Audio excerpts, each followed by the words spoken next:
একজনের প্রেমে পড়া থেকে শুরু করে তাকে টুকরো টুকরো করে কেটে ফেলা, দিল্লির এই ভয়াবহ হত্যা মামলা গোটা বিশ্বকে থমকে দিয়েছে। শ্রদ্ধা ওয়ালকার একজন 27 বছরের ভারতীয় মহিলা।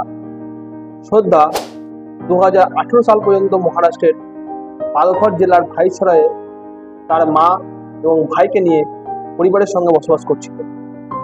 সে ভাসাইয়ের একটি কনভেন্ট স্কুলে তার পড়াশোনা কমপ্লিট করে।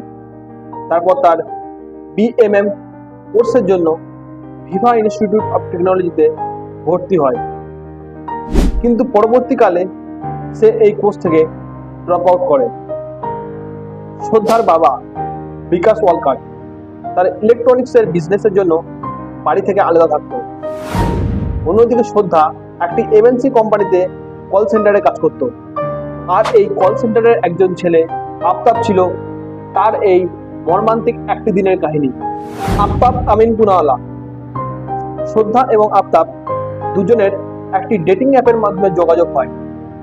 পরবর্তীকালে তারা জানতে পারে তারা দুজনেই একই কোম্পানিতে কাজ করে, ফলে তারা খুব তাড়াতাড়ি দুজনেই দুজনের প্রেমে পড়ে যায়। শ্রদ্ধা তার বেটার লাইফের জন্য পরিবারের বিরোধিতার সম্মুখীন হয়ে মে মাসে দিল্লিতে চলে আসে এবং তারা দুজনে একই সঙ্গে বসবাস করতে শুরু করে। কিন্তু কে জানতো শ্রদ্ধার এই ডিসিশন তার জীবনের একটি মর্মান্তিক দিন নিয়ে আসবে। প্রথম 3 বছর তাদের বেশ ভালোই কাটছিল। দিনটা এপ্রিল 2023। শ্রদ্ধা এবং আফতাব হিমাচল প্রদেশে ঘুরতে যায়। সেখান থেকে দিল্লিতে ফিরে তারা 15ই মে ছত্তরপুরের বাড়িতে যায়। ঠিক তারপর থেকেই শ্রদ্ধা এবং আফতাবের মধ্যে ঘন ঘন ঝগড়া হতে থাকে। শ্রদ্ধার বন্ধু লক্ষণের মতে শ্রদ্ধাকে ছত্তরপুরের বাড়ি থেকে উদ্ধার করা হয়েছিল, কারণ সে ভয় পেয়ে গিয়েছিল যে আফতাব তাকে যে কোনো সময় হত্যা করতে পারে। মে 18, 2022 শ্রদ্ধা এবং আফতাবের মধ্যে বিয়ের বিষয় নিয়ে একটা উত্তপ্ত তর্ক শুরু হয়। ফলে এই মুহূর্তের উত্তাপে আফতাব শ্রদ্ধাকে শ্বাসরুদ্ধ করে হত্যা করে। মে 20, 2022 আফতাব শ্রদ্ধার শরীরকে লোকানোর জন্য 35টি টুকরো করে কাটে এবং তার এই শরীরের কাটা অংশগুলিকে সংরক্ষণ করার জন্য আফতাব একটি 300 লিটারের রেফ্রিজারেটর কেনে। পরবর্তী 16 দিনের মধ্যে দিল্লির মেহরুলি জঙ্গলে দেহের অঙ্গ প্রত্যঙ্গগুলিকে ফেলে দেওয়ার জন্য গভীর রাতে বেরিয়ে আসে। পচনের গন্ধ দূর করার জন্য আফতাব বাড়িতে প্রতিদিন ধূপবাতি জ্বালত।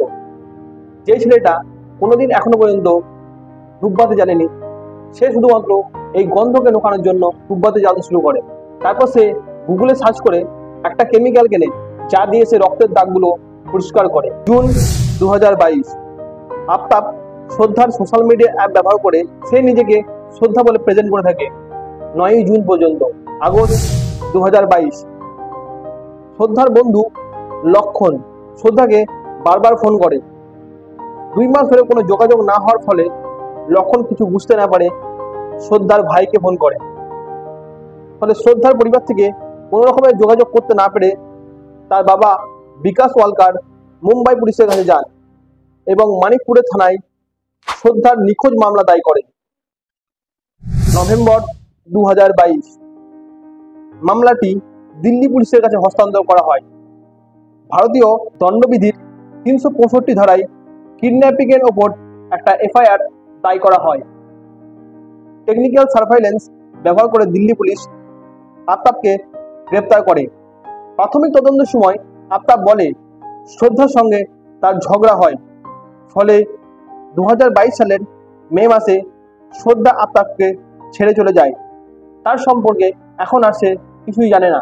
14 নভেম্বর 2022 আফতাব তার অপরাধ স্বীকার করে এবং সে বলে শ্রদ্ধাকে সে প্রথমে শ্বাসরোধ করে হত্যা করে এবং তার দেহকে 35টি টুকরো করে 20 দিন ধরে একটা ফ্রিজে রেখে ধীরে ধীরে দিল্লির মেহরুলি জঙ্গলের বিভিন্ন জায়গায় ফেলে দেয়। এবং আফতাব এটাও বলে যে শ্রদ্ধা তাকে বারবার বিয়ের চাপ দিচ্ছিল, তার জন্য তাকে এই পদক্ষেপ নিতে হয়েছিল। এরপর পুলিশ শ্রদ্ধার দেহের বিভিন্ন অঙ্গগুলিকে অনুসন্ধান করতে শুরু করে এবং কয়েকটি মানুষের হাড় উদ্ধার করে।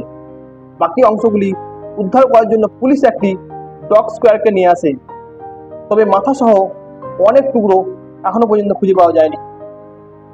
তার শরীরের 13টি পচানো অংশ পাওয়া গেছে, যার মধ্যে বেশিরভাগটাই হাড়ের টুকরো রয়ে গেছে। ডিএনএ টেস্ট করে মেলানোর পর এটা নিশ্চিত করা হয় যে এই দেহের অঙ্গ প্রত্যঙ্গগুলো প্রকৃতপক্ষে শ্রদ্ধার ছিল। আপনাদের কি মনে হয়, আফতাবের কি এটাই তার মেন কারণ ছিল শ্রদ্ধাকে হত্যা করার? কমেন্টে অবশ্যই লিখে জানাবেন। আর যদি এরকম ভিডিও পেতে চান তাহলে চ্যানেলটাকে অবশ্যই সাবস্ক্রাইব করে রাখবেন। ধন্যবাদ।